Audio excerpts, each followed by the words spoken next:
Bismillahirrahmanirrahim.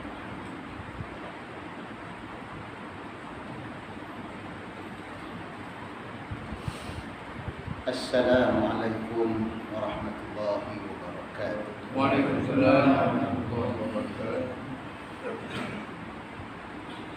Alhamdulillah hamdan hamidi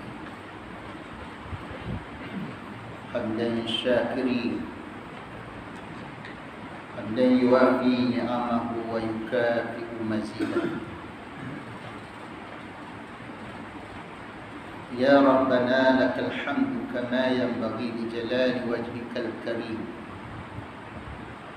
wa 'azimi sultanik. Allahumma fassalli wa sallim wa barik ala habibina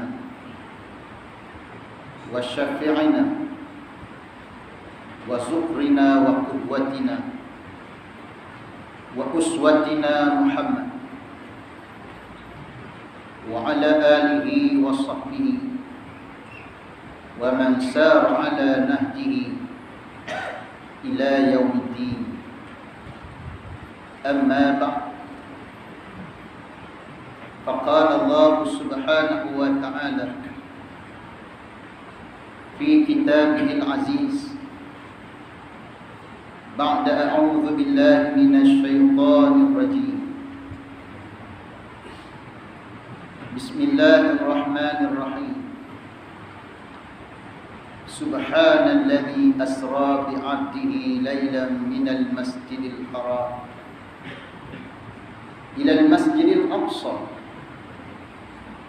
alladzi barakna hawlahu linuriyahu min ayatina innahu huwas samiul basir.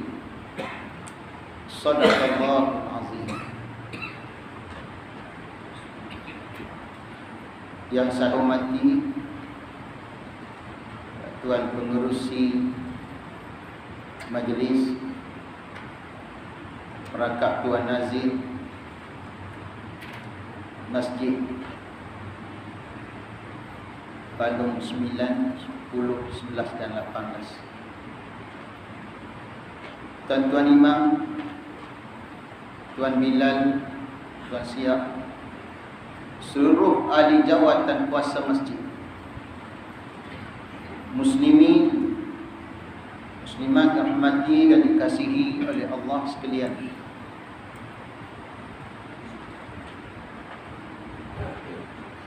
Alhamdulillah,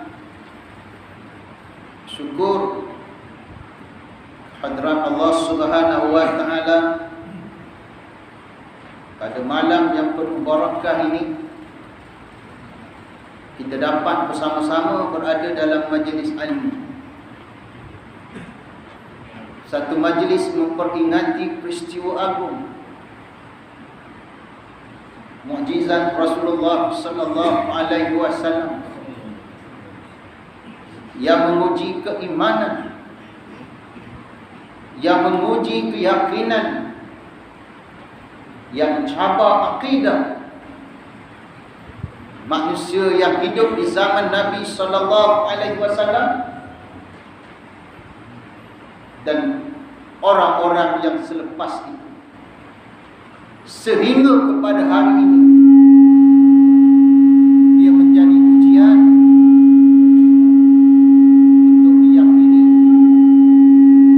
untuk meyakini dakwah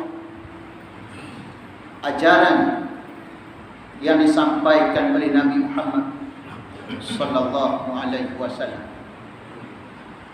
ajaran daripada Allah Subhanahu wa ta'ala yang tidak ada ragu kepadanya.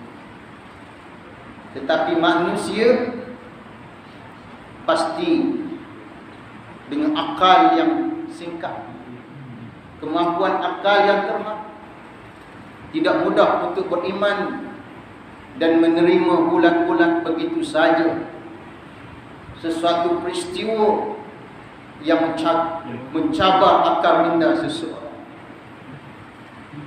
Seumpama peristiwa Isra dan Mi'raj Rasulullah sallallahu alaihi wasallam. Tuan-tuan yang rahmati dan dikasihi oleh Allah sekalian, Ayat yang saya utarakan kepada kita semua pada malam ini dirakamkan oleh Allah Subhanahu wa taala di dalam surah Al-Isra ayat yang pertama. Firman Allah Subhanahu wa taala, Subhanallazi asra bi 'abdihi lailan minal masjidil haram ilal masjidil aqsa alladzi barakna hawlahu linuriyahu min ayatina innahu huwas samiul basir. Sadaqallahu azim.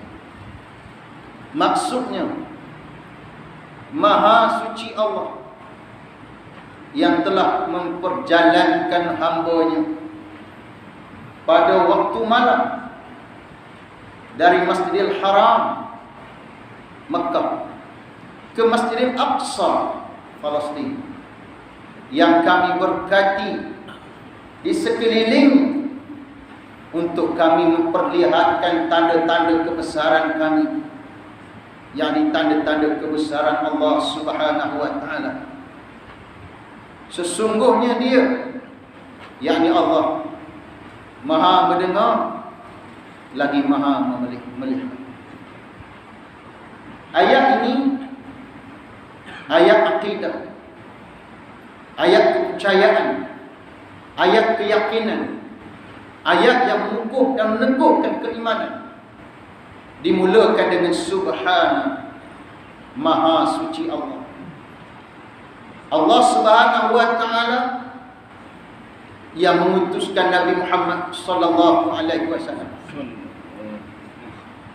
yang memilih Nabi Muhammad untuk menjadi nabi dan rasul, bukan hanya kepada manusia, termasuk juga kepada jin, yang membawa rahmat kepada sekalian anak. Dialah yang memilih Nabi sallallahu alaihi wasallam. Dialah yang Maha berkuasa atas segala sesuatu. Ketika mana utusan ini diutuskan kepada manusia, ramai di kalangan manusia menolak Nabi Muhammad sallallahu alaihi wasallam. Insan pilihan Allah ditolak oleh manusia. Insan yang membawa petunjuk dan hidayah tidak diterima oleh manusia. Oleh sebab itu, saya memilih satu tajuk pada malam ini. Dalam siri kuliah saya berkaitan Isra dan Mi'raj, malam ni baru saya pilih tajuk, sebelum tadi.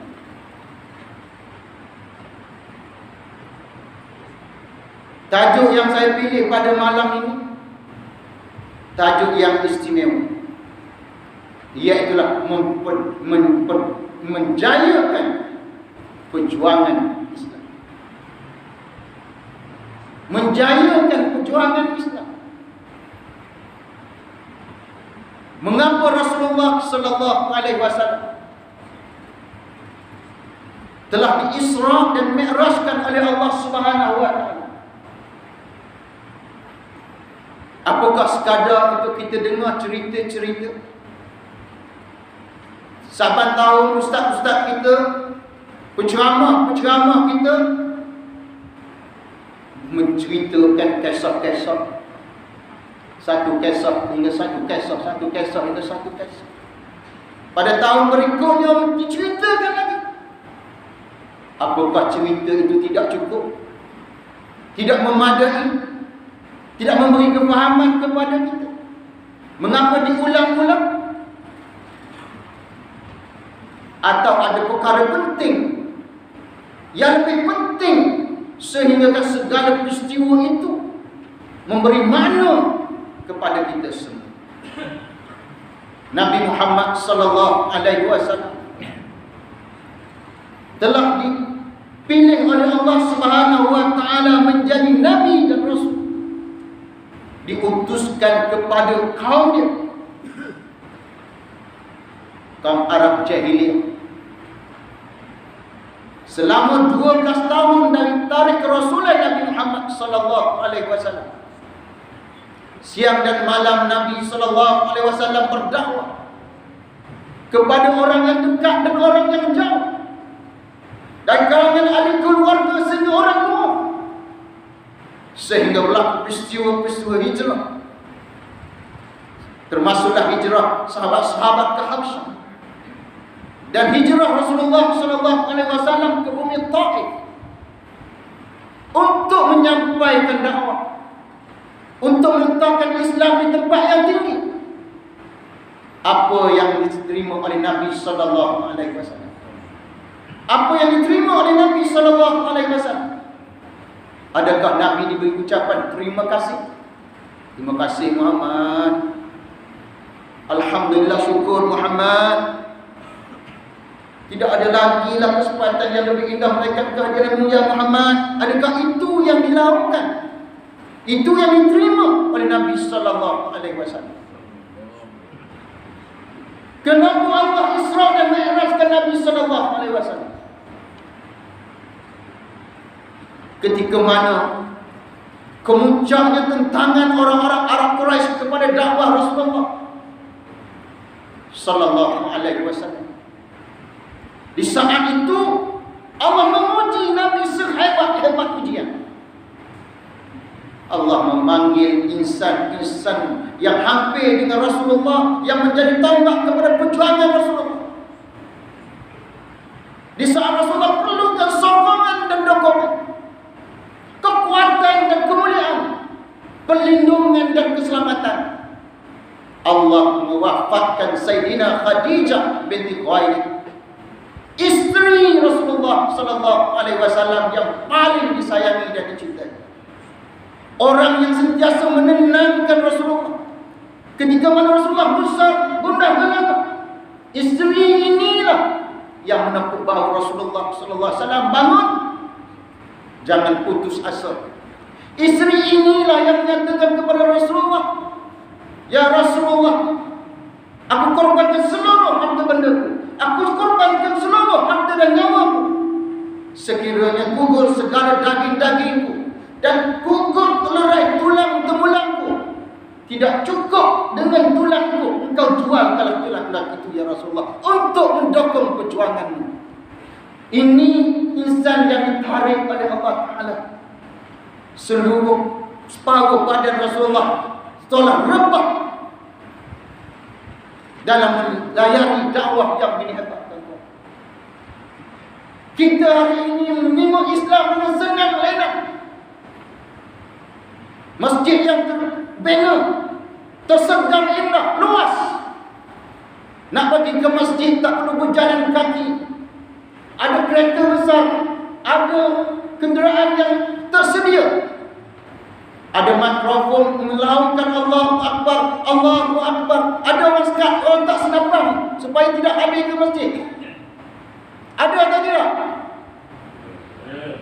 Ada tak orang tak senapang? Tak ada. Tapi kita tidak hadir kerana kita tidak faham kepada perjuangan Rasulullah sallallahu alaihi wasallam. Ini ceramah saya, jangan tuan-tuan. Inilah khutbah saya. Oleh sebab itu, besarnya pengorbanan Sayyidatina Khadijah kepada Rasulullah sallallahu alaihi wasallam. Tidak berapa lama selepas itu, Allah Subhanahu wa taala mematikan pula Abu Talib, bapa saudara Nabi sallallahu alaihi wasallam. Walaupun bapa saudara Nabi ini tidak menyatakan keislamannya, tetapi dialah jadi tulang belakang, pelindung ketika mana orang-orang kafir Quraisy untuk mengapa-apakan Rasulullah. Mereka malu kepada Abu Talib sebagai ketua di kalangan orang-orang kafir Quraisy. Mereka tidak mampu untuk mengenakan apa-apa kepada tubuh badan Rasulullah sallallahu alaihi wasallam. Jika sekiranya mampu pun mereka melakukan tindakan kepada pengikut-pengikut Rasulullah, sahabat-sahabat Rasulullah, tapi tidak kepada tubuh badan Rasulullah sallallahu alaihi wasallam. Tahun ini dikenali dengan tahun duka cita. Amul Huzni, tahun duka cita. Sebab itu Allah Subhanahu wa taala ingin memberi suntikan semangat perjuangan. Wahai Muhammad, kamu tidak boleh lemah, kamu tak boleh jatuh, kamu tidak boleh gugur. Sedangkan kamu ini pembawa obor Islam yang akan menjayakan perjuangan ini. Rasulullah sallallahu alaihi wasallam memulakan tapak baru, keluar daripada Mekah menuju ke Taif, ditemani oleh seorang dua sahabat, oleh Zaid bin Harithah, anak angkat Rasulullah sallallahu alaihi wasallam, dengan harapan penduduk Taif akan menerima dakwah Rasulullah sallallahu alaihi wasallam. Sesampainya Rasulullah di Taif, orang-orang Taif bertanya, siapa kamu? Kenapa kamu datang kemari? Apa tujuan kamu datang ke sini? Lalu diberitahu oleh Rasulullah sallallahu alaihi wasallam untuk memberitahu kepada kamu supaya kamu memeluk Islam, menerima akidah tauhid, beriman kepada Allah Subhanahu wa taala dan meninggalkan syirik. Rasulullah kata, aslim taslam. Kamu Islam, kamu selamat. Kamu Islam, kamu selamat dunia akhirat. Orang-orang Taif, termasuk pemimpin Taif, begitu marah dengan perkataan yang dikeluarkan oleh Rasulullah sallallahu alaihi wasallam. Padahal Rasulullah mengatakan, aslim taslam. Kamu Islam, kamu selamat. Tetapi penduduk Taif kata, ini perkataan yang bahaya. Ini perkataan yang boleh menjatuhkan kita. Ini perkataan yang akan menyekat kita untuk mengikut hawa nafsu kita. Perkataan ini menyebabkan kita mendustakan Tuhan-Tuhan yang disembah oleh atuk nenek kita. Perkataan ini menyebabkan kita meninggalkan adat budaya, adat resam tok nenek kita. Perkataan ini akan mengangkat seorang yang bernama Muhammad, menjatuhkan kita. Kefahaman mereka yang begitu menyebabkan mereka marah kepada Nabi sallallahu alaihi wasallam. Padahal Nabi menyatakan, aslim, Islamlah kamu, taslam, kamu akan selamat. Cuba kita detail perkataan Rasulullah sallallahu alaihi wasallam. Detailkan perkataan Rasulullah. Adakah perkara buruk kat situ? Adakah Rasulullah berkata benda yang buruk di situ? Tidak ada. Rasulullah kata, kamu Islam, kamu selamat dunia akhirat. Tapi perkataan ini tidak diterima oleh penduduk-penduduk Taif. Tuan-tuan, bukan senang nak mengajak manusia kepada kebenaran, hak dan akidah yang benar. Tidak mudah untuk diterima oleh manusia. Bukan itu saja, penduduk Taif telah mengambil batu melontar beramai-ramai dengan pemudanya, keluar melontar batu kepada tubuh badan Rasulullah yang mulia, sehingga tubuh badan Rasulullah yang terkena batu ini pecah, mengeluarkan darah-darah sehingga darah itu mengalir. Cuba bayangkan, satu susuk tubuh yang mulia yang dipilih oleh Allah Subhanahu wa taala, darahnya mengalir kerana berdakwah.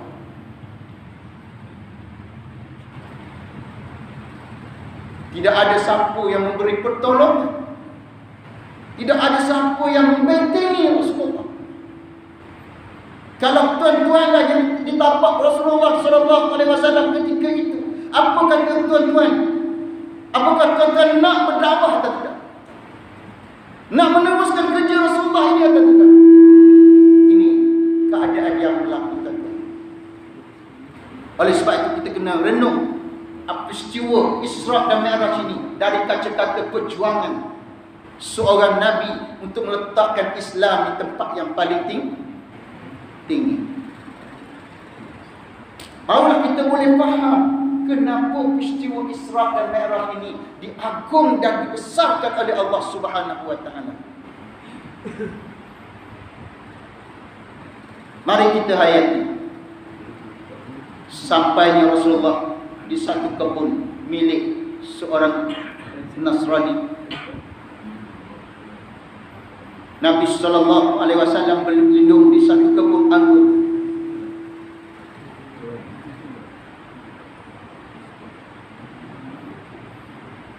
Di situ Rasulullah SAW berdoa. Tuan-tuan, ini intipati besar.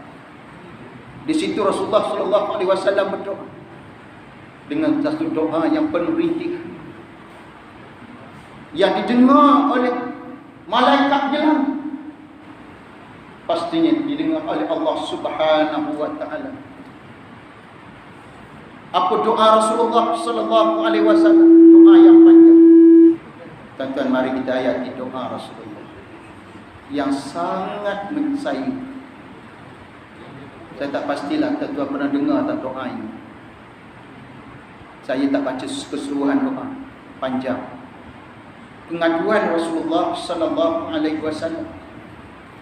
Allahumma inni ashku dha'fa quwwati wa qillati hilati wa hawani 'alan nas ila man takilun ila ba'idin yatajahhilun aw ila aduwwin malaktahu amri fa illam takum bika alayya ghadabun fala ubali. Banyak panjang lagi doa. Ya Allah, aku ngangkat tangan kepadamu ya Allah. Aku mengadu kepadamu ya Allah. Akan lemahnya aku ya Allah. Hinanya aku ini ya Allah. Kepada siapakah Engkau serahkan aku ini? Kepada siapakah Kau serahkan aku ini ya Allah? Ya Allah. Kepada siapakah Kau serahkan aku ini ya Allah? Adakah Engkau serahkan aku ini kepada orang yang jauh, yang tidak mengenali aku? Atau Engkau serahkan aku ini kepada musuh-musuh yang sentiasa mencari peluang untuk bertindak ke atasku? Ya Allah, jika sekiranya Engkau tidak murka ya Allah, aku tidak akan mempedulikan tindak tanduk mereka. Aku akan terus berjuang pada jalan-Mu ya Allah. Begitulah doa Nabi sallallahu alaihi wasallam. Tak kala itu turun malaikat Jibril, turun malaikat Mikail, turun tanya Rasulullah sallallahu alaihi wasallam, apakah kamu menghendaki bahawa aku angkatkan bukit Taif ini, aku hempapkan ke atas kepala penduduk Taif itu? Lalu ketika itulah Nabi sallallahu alaihi wasallam yang berjiwa besar mengatakan, tidak mengapalah.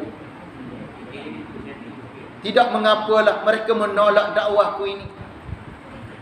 Mudah-mudahan benih-benih yang ada dalam tulang sulbi mereka itu akan menjadi penolong-penolong kepada agama ini pada suatu hari nanti. Sesungguhnya mereka ini kaum yang tidak mengerti. Inilah jawapan yang hebat daripada Nabi sallallahu alaihi wasallam kepada orang yang memusuhinya. Dia telah memberi kemaafan dan pengampunan, tidak ambil hati. Bahkan terus berazam dengan semangat yang paling bawah untuk terus berjuang dan berjihad sehingga menjayakan perintah Allah Subhanahu wa taala. Dalam keadaan sedih inilah tuan-tuan, Nabi duduk dekat dengan Hijr Ismail, menghitung perjuangan, muhasabah diri. Ketika itulah datang dua malaikat, ambil Rasulullah sallallahu alaihi wasallam, bawa dekat dengan telaga Zamzam. Lalu dibuka pakaian Nabi, dibelahkan dada Nabi, dikeluarkan jantung Nabi, dikeluarkan ketulan hitam dalam hati Nabi, tempat was-was yang ada dalam jiwa Nabi, tempat yang rendah dalam jiwa Nabi, lalu dibasuh dengan air Zam-Zam